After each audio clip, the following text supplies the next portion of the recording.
Hello दोस्तों, नमस्कार। स्वागत है आप सभी का एजुकेशन मंत्रा में। दोस्तों, 69,000 शिक्षक भर्ती के बारे में जो तीसरी चयन सूची है उसके प्रकाशन के बारे में आपको अपडेट प्रोवाइड की जा चुकी है और काउंसलिंग संबंधी जो भी दस्तावेज लगने हैं उनके रिलेशन में भी आपको अवगत किया जा चुका है। पिछले 2 वीडियो आप लोग देख सकते हैं, उनमें बताया गया है। अब दोस्तों, यहाँ पर सबसे बड़ी बात है कि काउंसलिंग में पदों की संख्या कितनी रहने वाली है।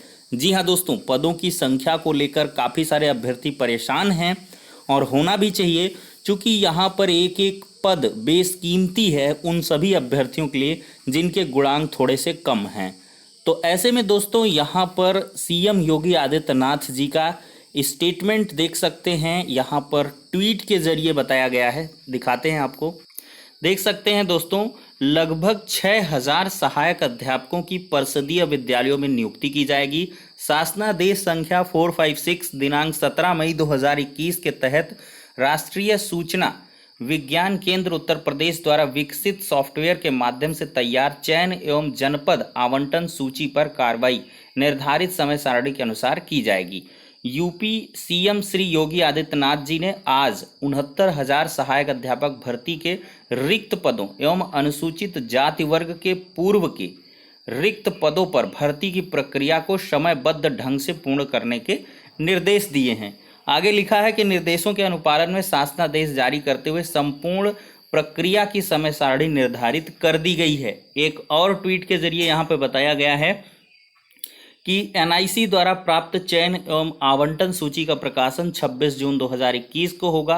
28-29 तारीख को जनपद स्तर पर काउंसलिंग होगी और 30 तारीख को नियुक्ति पत्र जारी किए जाएंगे। देखिए, प्रदेश में मिशन रोजगार के तहत बड़े पैमाने पर निष्पक्ष व पारदर्शी तरीके से बीते 4 वर्ष में 4 लाख युवाओं को सरकारी नौकरियां उपलब्ध कराई गई हैं। सभी चयन परीक्षाओं में नियमों का पूर्ण पालन करते हुए समयबद्ध ढंग से योग्य अभ्यर्थियों की भर्ती की गई है। तो देख सकते हैं दोस्तों, ट्विटर के जरिए यहाँ पर सूचना लगभग 6,000 पदों पर निकल के आ रही है। लेकिन मैं अगर आपको बताऊं तो ये जो पदों का आंकड़ा है ये पुराना है। 5100 पदों पर पहले भी कहा गया था, फिर 1133 पद, तो दोनों को जोड़ दिया जाए तो 6,000 अप्रॉक्स पद होते हैं। लेकिन यहाँ पर सबसे बड़ी बात ये है कि अभी भी पदों के बारे में आधिकारिक मंथन जारी है। उसका सबसे बड़ा मुद्दा जो बनकर आ रहा है वो दोस्तों यहाँ पर संशोधन का मुद्दा है। जी हाँ दोस्तों, जिन अभ्यर्थियों ने ज़्यादा अंक गलती से भर दिए हैं तो उनकी स्कैनिंग की जा रही है और शासन स्तर पर मंथन जारी है और शायद उनको रिलीफ दिया जा सके। अगर रिलीफ दिया जाता है तो एग्जैक्ट नंबर ऑफ पोस्ट कितने होंगे इसको लेकर थोड़ी सी भ्रम की स्थिति है। और हालांकि यहाँ पर अभ्यर्थी बहुत ज़्यादा परेशान हो रहे थे, पैनिक हो रहे थे, ट्विटर के जरिए और बहुत सारे सोशल मीडिया पर अभियान चलाए जा रहे थे, तो उसके रिकॉर्डिंग यहाँ पर शासन स्तर से जल्दी ही जो शेड्यूल है वो जारी कर दिया गया और शेड्यूल के तहत बता दिया गया कि 26 जून को आपके जो सूची का प्रकाशन है वो हो जाएगा। लेकिन पदों के बारे में अभी थोड़ी सी यहाँ पर चीज़ें स्पष्ट नहीं हो पाई हैं। ऐसी इंटरनल इन्फॉर्मेशन निकल के आ रही है और पदों की संख्या बढ़ भी सकती है और थोड़ी सी घट भी सकती है।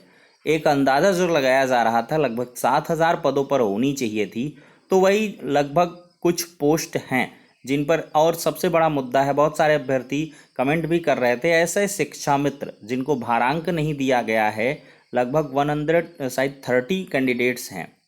138 शिक्षा मित्रों के बारे में भी विचार किया जाना है। हालांकि शासन स्तर पर ऐसी पहल तो देखने के लिए नहीं मिल रही है, लेकिन मे भी उनको भी इसी में कंसीडर कर लिया जाए, तब भी यहाँ पर जो पदों की संख्या है थोड़ी सी घट सकती है। तो ये कुछ ऐसे मुद्दे हैं जिन पर अभी जो है महानिदेशक सर और इसके बाद डायरेक्टर सर या सचिव साहब का कहना है कि सभी की काउंसलिंग एक साथ करवाई जाए। तो इसके लिए थोड़ा सा ये चीज़ें निकल के आ रही थी, लेकिन अब शेड्यूल फिक्स हो चुका है कि 26 जून को सूची जारी ही करनी है।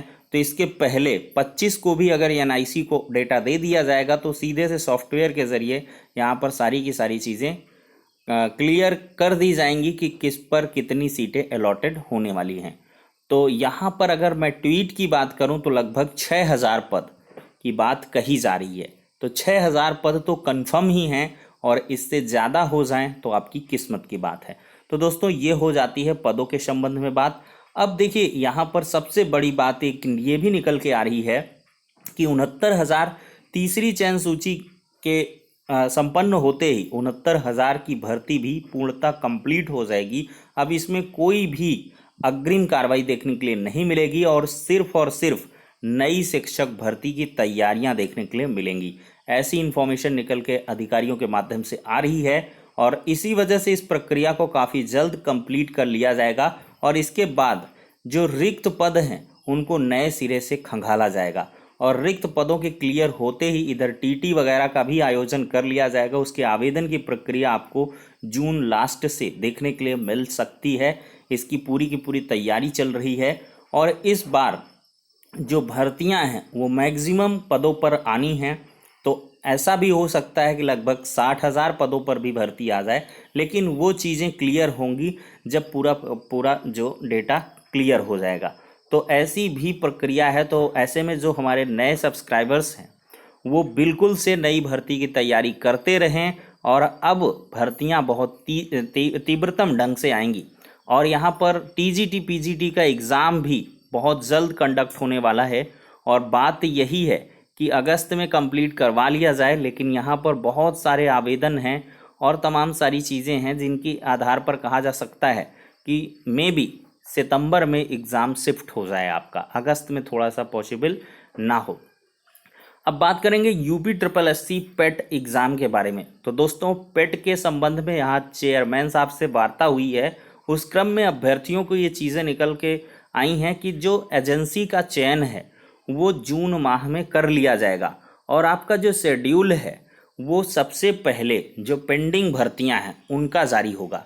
जो पेंडिंग आपकी भर्तियां हैं उनका पहले एग्ज़ाम करवा लिया जाएगा, और इसके बाद से यूपी ट्रिपल एससी पेट को संभवतः सितंबर लास्ट तक करवाने की तैयारी है। सितंबर माह में करवाया जाएगा, और बहुत जल्द सबसे बड़ी जो लेखपाल भर्ती है वो आपकी आने वाली है, और संभवतः इसका नवंबर में आपको विज्ञापन देखने के लिए मिल जाए।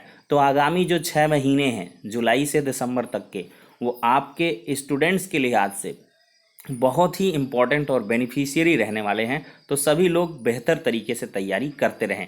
अब यहाँ पर दोस्तों राज्य विश्वविद्यालय परीक्षा का कैलेंडर जारी हो गया है, उसको भी थोड़ा सा दिखाना चाहेंगे।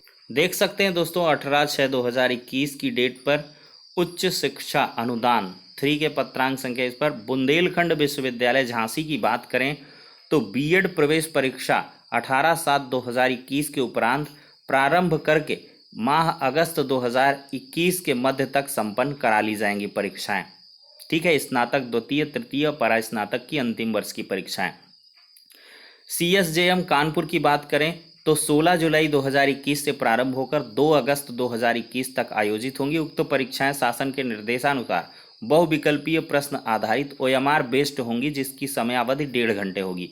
राम मनोहर लोहिया अवध विश्वविद्यालय अयोध्या की बात करें स्नातक स्नाकोत्तर परीक्षाओं का आयोजन 21 जुलाई से 13 अगस्त तक होगा। चौधरी चरण सिंह विश्वविद्यालय मेरठ की बात करें तो विश्वविद्यालय द्वारा समस्त वार्षिक सेमेस्टर के अंतर्गत संचालित पाठ्यक्रमों 2 जुलाई से 27 अगस्त तक कराया जाएगा। जिन छात्रों को पूर्व वर्ष 2020 में वार्षिक प्रणाली के अंतर्गत संबंधित प्रथम वर्ष में कोविड-19 के अंतर्गत प्रोन्नत किया गया था, उन छात्रों को द्वितीय वर्ष की मुख्य परीक्षा का आयोजन 2 जुलाई से प्रारंभ होगा।